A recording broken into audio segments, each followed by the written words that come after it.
not least session today, we have Justin Shenk. He will talk about developing and monitoring AI solutions with limited labeled data sets. So Justin had an interesting career. He did a PhD in computational neuroscience, and in his profile, he actually has done a lot of teaching in biology and also in the field of machine learning. But then he was a consultant data scientist. He worked for Intel and Peltarion, if I correct the name of, I pronounce it correctly. And then he co-founded, and he's also CTO of VisioLab, which is a software, AI software, or also a mobile app. Is it also a mobile app? Yes, for food recognition.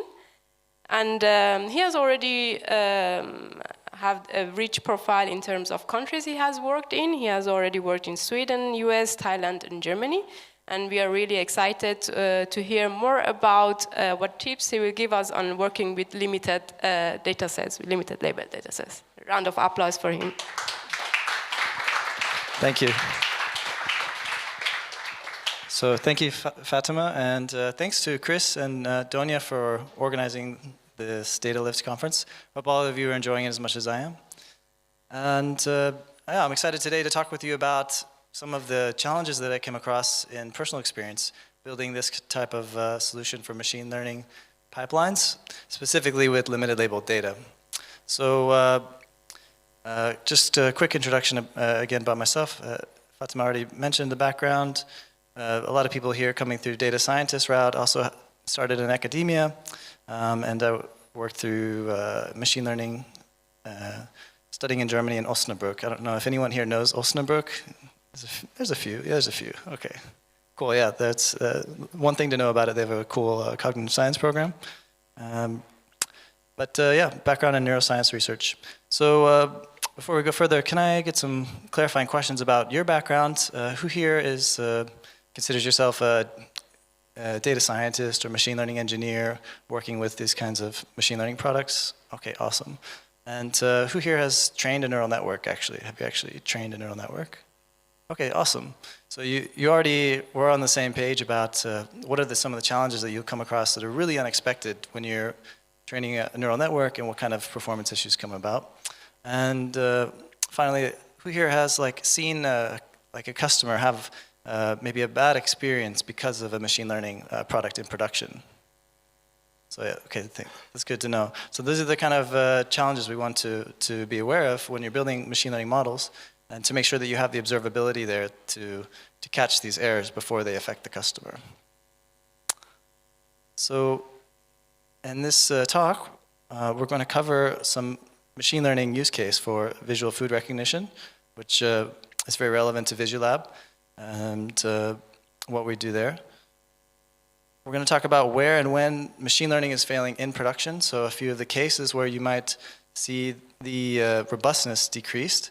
In the last excellent keynote by Florence, we saw that you do have a trade-off between performance and robustness.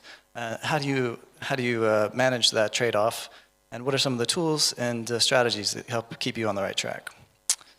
We'll also talk about some of the ML pipeline aspects, so something to be aware of when you're building these types of products. In the case that we'll look at here, it's an early stage startup that's been building this from scratch, and we have all the luxury of picking what kind of technology we use. So we're going to stay on the rosy side and imagine that that's what we're facing. And we'll cover some solutions and ideas for these challenges. So when you're building a product for a machine learning use case, like computer vision and food recognition, the first thing to be aware of is what is the customer benefit? Is there any benefit there at all? This is easy to lose track of if you're coming from a machine learning side or a data science side, where you're looking to find patterns and you're looking to get accuracy. This will always come up from the business side to justify all those extensions. And in our case, me and my co-founder Tim Niekamp, he's based in Osnabrück, Germany. He's also building VisioLab, and we're looking at a specific small data example here, where we don't have the huge data set that's maybe available if you're doing a self-driving car and you have hundreds of millions of euros to invest in a big R&D project. Instead, we're looking at a case where you have very limited data. So, for example, one image, and you have to be able to recognize a dish after that one image. We'll go into that in more detail. And the problem came to my mind about how recognizing food could be useful to people. When a few years ago, I was contacted by the CEO of a hospital in Canada, and he asked, Justin, would it be possible to build an app that can recognize the nutrition of food and can recognize how much food has been eaten? So in this hospital, they have patients who often are suffering from chronic conditions. They lose their appetite. There's a regular schedule for food that they have to follow, and they have a challenge to keep track of how much food is eaten and how much nutrition is taken. So I said, that sounds possible. Sounds quite challenging to do in the wild, but if you constrain the use case enough, I believe it's possible. And around the same time, incidentally, I met my co-founder who was trying to build something quite similar for cafeterias, food recognition for self-checkouts. So the current state of the company is a fusion of these two use cases. So I think it's useful to ask why AI and, okay, substitute machine learning if you're an actual engineer. Why do we need AI for this type of task, or why is this task now relevant, and why wasn't it possible 5, 10 years ago? And as many of you are aware, there's so much data that's now available through the internet and through IoT devices, mobile devices. Generating this type of data has never been as easy as it is today. So the power of machine learning to find patterns in this data is what makes this a relevant use case today, and what makes it possible to recognize the food that patients are eating so you can keep track of the nutrition. So we went to cafeterias where there already was lots of food available, where the food was changing every day. And we talked to the canteen owners, the managers, and we asked them, what do we need to do so that we can collect your data, basically? We want to get your data. And they said, if you set up some checkout like set up a system right in front of the checkout, people can slide their trays right underneath, that's fine. So we did this at a few cafeterias throughout Germany, mostly student universities, company canteens, and we were really surprised to find out what the diversity of data is. So after you've worked with a real-life data set, this is probably also obvious to you. Nothing is as rosy in real life as you imagine it. But it turned out that the data was consistent enough that we could actually predict 99% of the dishes with the data set in our test sets. And here's what it looks like. So if you can imagine that every day you're getting new dishes. So for example, this could be a zucchini and maybe a piece of bread or some other type of casserole dish. And maybe it was only made for that one time in that one day. So it's never been seen before by a system. It's been created totally fresh from scratch. And the task then is to be able to recognize this dish even throughout the day. So maybe you can imagine how a one-shot learning system could be trained. And this is definitely an approach that we're looking at. And you can also imagine other challenges that you might face in this situation. Any challenges that come to your mind when you're seeing this? Yes?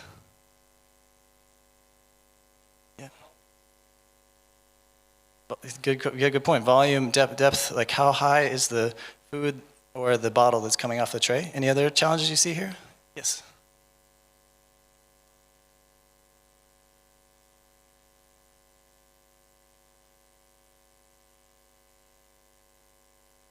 Yes, good point. Overlapping foods, vegetables, rice, you can have things stacked on top of each other. Anything else you think that might be a challenge? Yes. Good point. Good point. Objects on the tray that are not actually food, and this comes to what turns out to be like a major challenge in this use case, is that the customer is expected to follow the rules. Okay, so the user data has to be valid. The user has to properly do the user workflow. So it's a fascinating challenge. And can anyone think of anything that might be challenging with this bottle here? Yes. Good point. Yeah. The glass could be brown, so you don't know what's inside. Yeah, another one? Yes, exactly. So this bottle will look different depending on where it is, whether it's on the side or whether it's in the center. Yeah, another one, go ahead.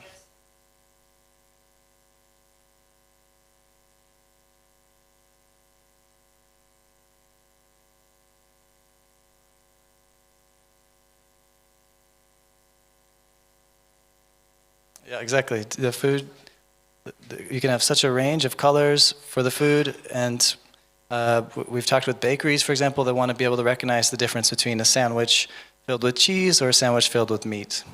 So that becomes a real big challenge when it's not actually possible to see from the top. So you can already see from this simple image, there's a lot of variability, a lot of potential areas where a machine would be challenged and where you need to force a lot of constraints on the user.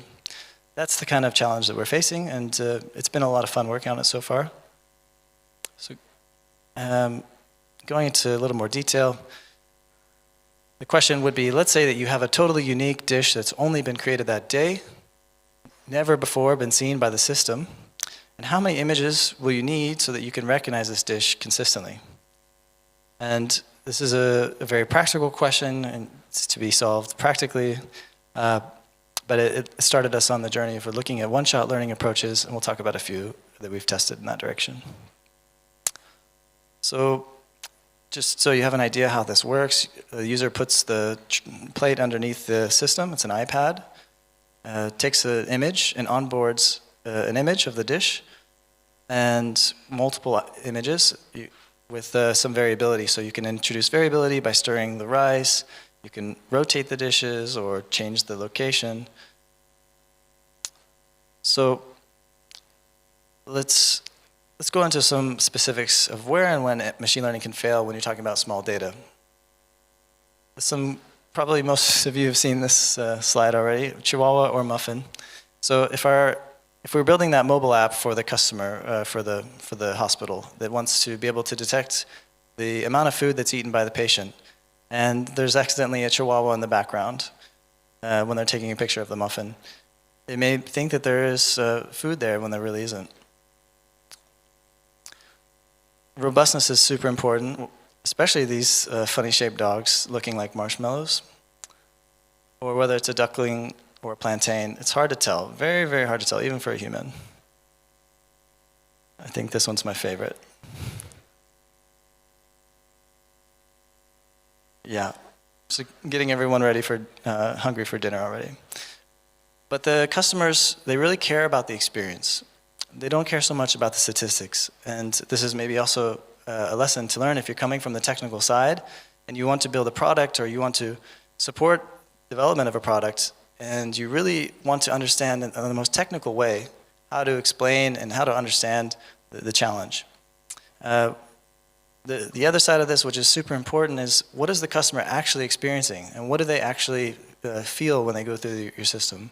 If it's, hey, I'm glad I saved some time from waiting in line, that's a good experience. If the feeling is, oh, I'm not sure how this works and it takes a few seconds to think about it, that might be a bad experience. And there's really no loss function that can really encapsulate this experience with more complex settings. So you really need a person there who sits and figures out what types of features are going to save us and which type of features might be at risk. So going back to the robustness, we know that AI won't necessarily work 100% of the time if it's based on factors that can be changing. If you have concept drift, for example, and you're not prepared for it. As we saw in the self-driving car example, the real-world data often looks very different than what you see in your training set. So you can ask how many 9% of the time will it work as expected. And this is a very hard pill for a lot of product managers and for the business team to swallow if you have to convince them that this is going to be part of your service level agreements. So really you see a trade-off. You see a trade-off between the performance, the observability, so how well do you know what's going on in your system? How well did you inspect every stage? And how well do you see the development from the beginning of the transaction or beginning of the input of the data to the output or the expected result? And the reliability or robustness. So you only have so much time and only so much human manpower that can be put into building these types of systems. Where do you start? I think we've heard some good examples earlier today, if you were at this keynote a few hours ago, talking about the different stages at which companies develop their AI readiness and go on to extending it. You really have to balance between the strategy of your data strategy versus simply just hiring and throwing more bodies at a problem. And just to give a quick overview about where I see the sweet spot.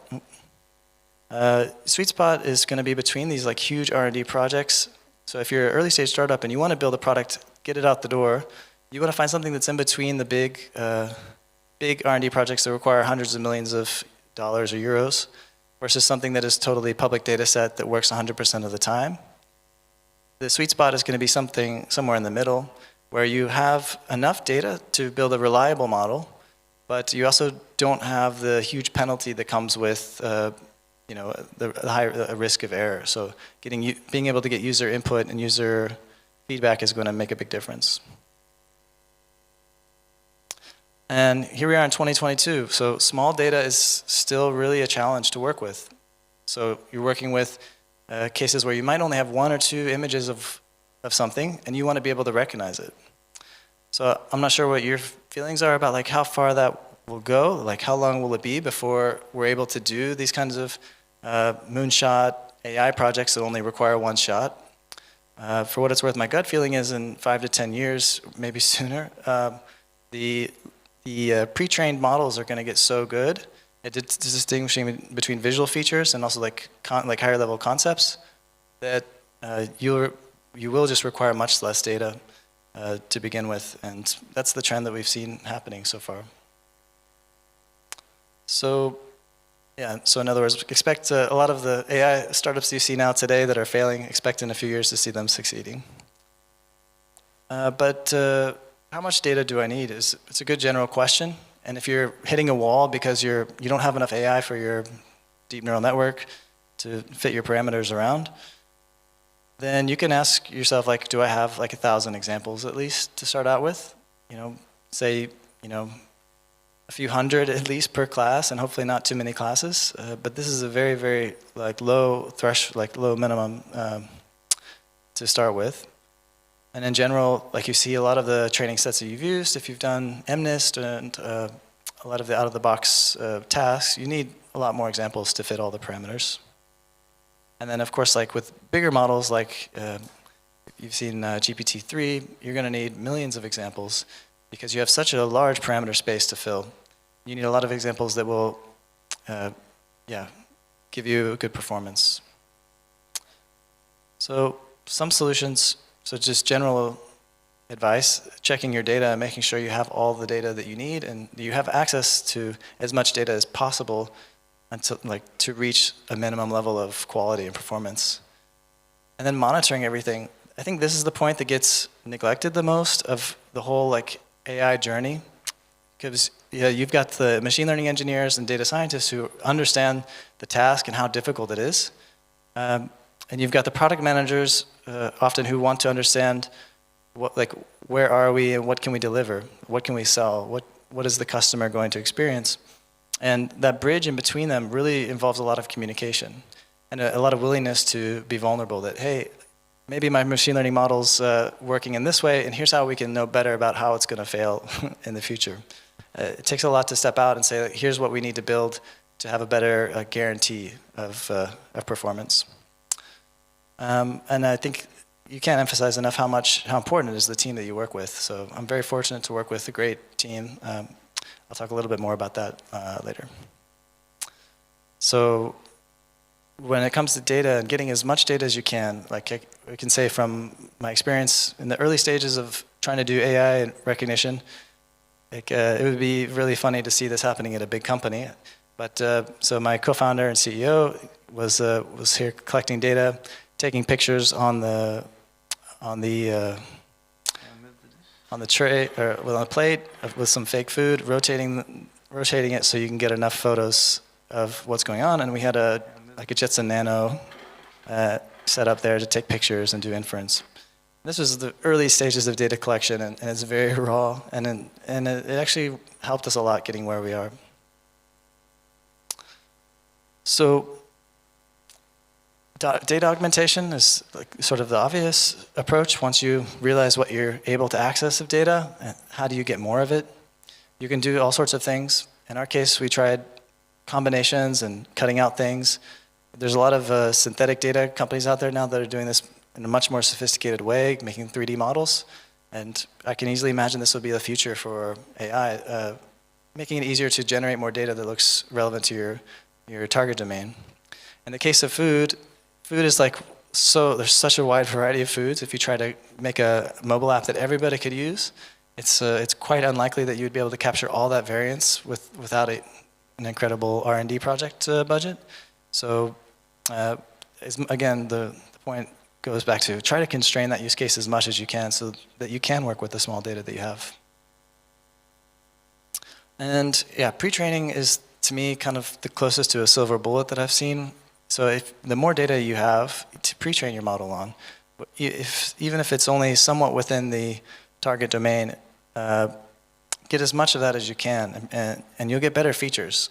At the end of the day, the features are what determines your performance. So finding the representations of the data that you're trying to capture is going to make a huge difference.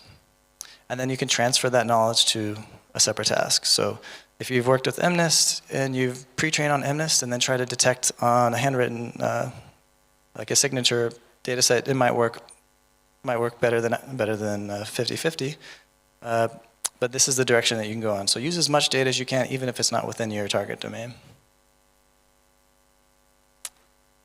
And in our case, it took a lot of learning to figure out what the right pipeline to build is. There's tools out there like AWS and GCP that will build a lot of these things for you, but a lot of them are missing something. So if you want to do something custom, you want to, for example, in our case, deploying the models to the mobile device and having all the fine-tuned control over what happens within each layer, you have to build your own infrastructure. It's definitely better if you don't have to. I would recommend that. But in our case, we did, it was really fortunate in a way. You get to learn a lot about the Kubernetes or whatever kind of cloud orchestration that you're using. And that stuff does transfer over to your software engineering, other software engineering tasks that you're trying to solve. And for monitoring, we're using Sentry, also Plotly. We're creating custom plots with Plotly, which are nice, they're very interactive, and MLflow and ClearML. So the kind of first getting the data into a format that you can visualize with the dashboard is super important. Your data engineers will be working to make sure that you can create nice queries that quickly access all that data. And it helps, of course, if you're building from day 0, you know that, okay, I'm going to need all this data in this format. And usually that doesn't happen. Usually you have to go back and say, oh, wow, actually it would be great to have this other data instead. And that might happen in multiple iterations. And yeah, kind of balancing between the stakeholders there is really key. Making sure that there's like strong advocacy on the top for driving the value with the data, as Chris was saying earlier. You can drive so much value with the data, and making sure that it's not just viewed as this is a software project. You know, we've got to sell some software. And you'll find so many dashboards, like so many possibilities with dashboards, and finding the sweet spot is the challenge. So really try to simplify as much as you can so that you're not exposing everything. I think it's unlikely that you'll get free reign on monitoring everything that you want to monitor, but making sure you're making clear, why do we need this kind of data? Why do we need this kind of visualization so that we can make better decisions? And when it comes to measuring, you want to be able to pick some clear metrics that are going to help drive value in the organization. It could be obvious, like how accurate is our food recognition. It could get much more complex. So how annoyed will the customer be if soda is detected instead of a dish? So you can have arbitrarily complex loss functions that account for this, but it's probably best to stick with things that you can easily explain and discuss within and across the company until you need to get more complex. And when it comes to tooling, probably you guys have come across these tools. The two that were seen as most valuable for our use case was ClearML and MLflow. Really nice about ClearML that it automatically logs your Jupyter notebooks, so you can always have that available. It's great for tracking. You don't have to check everything into a Git or have links everywhere. And MLflow. So what I think the missing factor in all these is some kind of project management overview. If you want to document what you're doing, well, like what we do is put in Jira, and we just create a ticket every time there's an experiment. So seeing if you can link whatever kind of project management software you're using and document what you're doing is going to make a huge difference. So if you're going to release a new model with a new feature, you can use all the same standards of software engineering documentation. You can use that also for your machine learning, and that makes a huge difference, actually. And just to give you an idea of what the MLflow looks like when you've got a bunch of different runs that have been training. So maybe you started a run and it tried 10 different things, and you can document exactly what did you change in each one of those. So it's really useful for seeing in one view what all happened to your train loss, your test loss, what were the things that were modified, and yeah, how did that go, how long did it take, so forth. And so where we are today, being able to recognize a dish, like we're able to detect the dish before the onboarding, but you can save these kinds of images to get an overview of like what was it looking like on that day, and you have like go to one day in your history and see here's what was uploaded to the system, here's what the users were adding, and this is an example of the different augmentations that can happen to the dish. So monitoring all the different factors, making sure that you have the right team in place that can see all the different sides of it and capture whether it's a data drift or feature drift, or to understand all the different components of the model. It can get really complex, so try to pin down as soon as you see where the biggest complexity is coming from. Try and pin that down and say, like, is this something that we need to log? Is this something that we need to look out for and measure? And I can only recommend visualizing as much as possible when you get to any kind of really complex challenge, so like really high dimensional issues. So if you're dealing with a 500 unit embedding, 500 length feature vector, and you don't really know how to explain that to somebody, what it means that the clusters are, overlapping or colliding, you can explain it so much more quickly with a nice plot and make it interactive. And I think this is happens to be one of my favorite things to do, is just finding ways to visualize stuff so that you can explain it, because it's just super hard to communicate a lot of the intuitions that may be obvious for you if you've worked with the statistics, and are going to be less obvious for the products managers and the business side.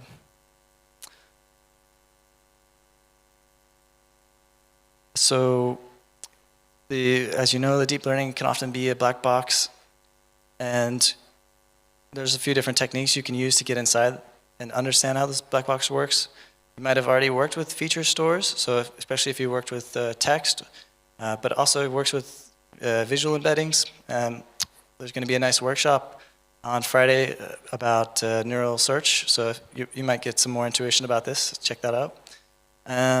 But the idea is that basically you can, instead of having a human monitor all the data that's coming in, you can basically do anomaly detection on the compressed features as they come in. You just need to store them somewhere and have services that constantly check over that. So that's a good way to check that your data isn't being corrupted or that it's not somehow falling outside of the usual scope. And also, you can add heat maps to your data. This is quite useful. There's several tools for this. Helps you to debug the model performance. We were fortunate to work with Alexis Georgopoulos, who is a master's student in Turing Institute, Computational Mathematics in Edinburgh. It's a master thesis on deep metric learning with few-shot classification. The intuition that came out of his results was looking at how many different items can you have within each class and how many different classes can you have, until you start getting a degradation of performance. So this is really useful when you have an unbounded problem like food recognition. Is this something where I can only work with 10 or 20 different types of food, or will it also work with 100,000 different types of food? And structuring those experiments in a research-friendly way, but also in a way that is easy to communicate, makes a huge difference. So for example, we were able to compare, he compared 3 different food data sets, pre-training the food detector on Food 101, Food 533 is another data set, and then a combined one that combined all of the different public food data sets that were available. And the intuition proved true that the more data you pre-train with, the higher the accuracy. So that's maybe not super surprising, but it really makes a difference when you can see it in black and white, what the performance effect is.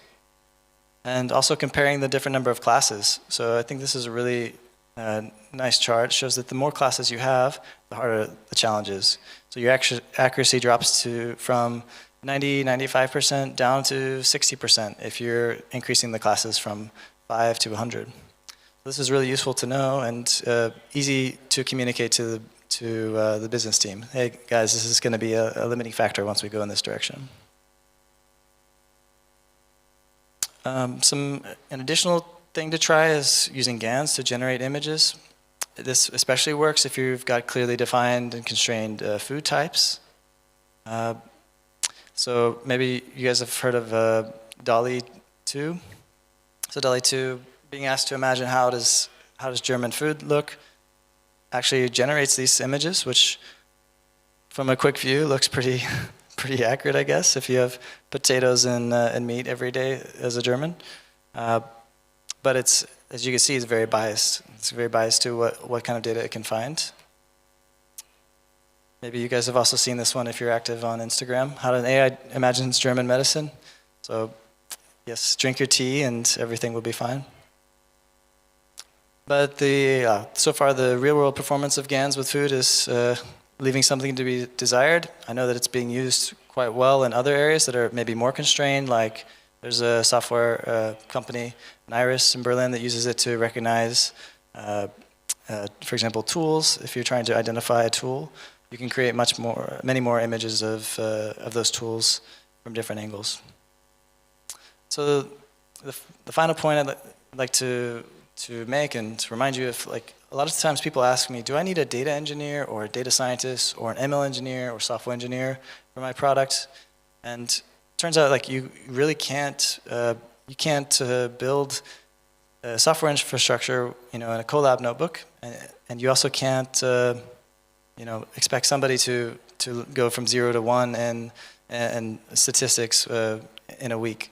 So there's a lot of need for overlap here, and cross-training turns out to be really key. So for example, I feel really lucky with the team that I'm working with. Most of them have studied cognitive science with focus on AI.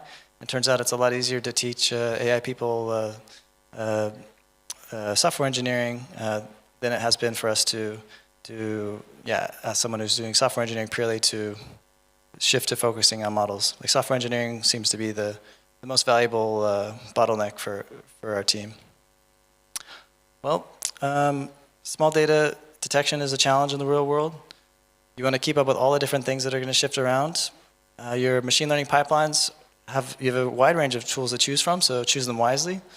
And of course, the infrastructure is crucial. You want to make sure that you have the right robust software in place. And it's also super important to hire cross-functional teams so people can communicate with each other and that the results go further outside of the box. So I don't want to keep you guys any further from dinner. Here's some more resources towards explainable AI, and thanks a lot. Thank you.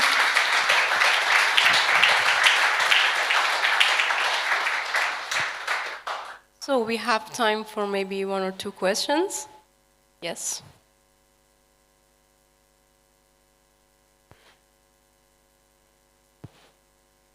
I'm wondering if, in addition to the image data that you have, because your iPad, you have control over where that iPad will be, have you taken a look at capturing some other signals, like the GPS location, which could then be clubbed with Google Maps to tell you what kind of a restaurant is there at that place? Or what kind of a canteen is there at that place? That's a great question. So I do know of another company that was looking at something like this, Metro. They were looking at doing kind of restaurant-based computer vision classification, so it definitely is a good idea. The challenge still remains that it can be a very unbounded complexity, but it definitely could help if you can guarantee the quality of the data. That would be a huge advantage, yeah, for sure. So, yes. Hi, thanks a lot for your very interesting presentation. I would like to ask you, because you talked about many concepts and techniques that you can use and you actually use in, let's say, normal computer vision problems, where you have not such a big issue with the availability of data. But given your experience, what's the single most important thing that you have to do to deal with this small data problem? Because it's something I didn't really get. Well, that's a good question. So the most important thing to do, yeah, I would say be prepared.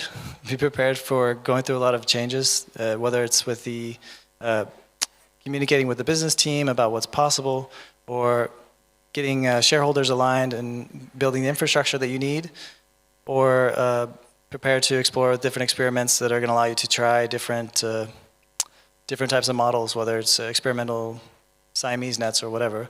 So be prepared and also be able to communicate with the team to make sure that everyone is able to contribute to the decision, because it's very unlikely that there's one approach, one favorite approach that's going to work. It's really takes the whole team to figure out what the best approach is.